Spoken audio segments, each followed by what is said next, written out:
Hello, I'm Dr. John Abebe, the Medical Director of Joje Abebe Fertility Center and the lead tutor at the Joje Fertility Academy. You are welcome to Module 2 of our basic fertility training for nurses. How was Module 1?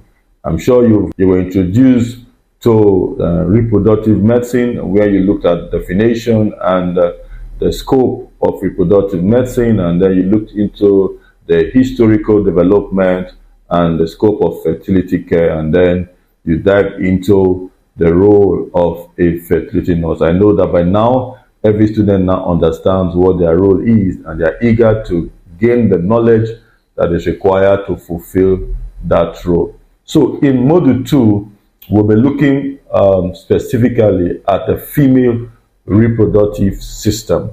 We'll be looking at both the anatomy and the physiology of the reproductive system. And so we'll look at the female external genitalia in Unit 1 and the female internal genitalia in Unit 2. And then we'll take a look into the embryology of both the external and internal female genitalia.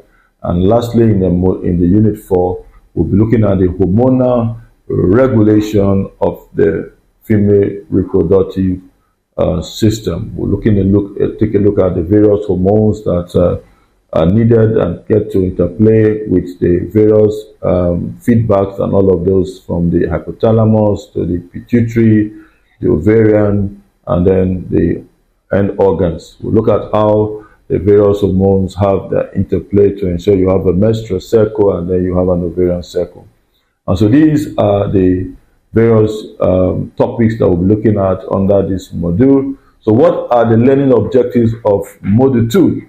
So by the end of this module, learners should be able to, 1, identify and describe the anatomy of the female external and internal genitalia, including their functions in reproduction. Number 2, to understand the embryological development of the female reproductive system, including the differentiation of the external and the internal genitalia. And lastly, number 3, to explain the hormonal regulation of the female reproductive system, including the role of key hormones in the menstrual cycle, in ovulation, pregnancy, and in menopause.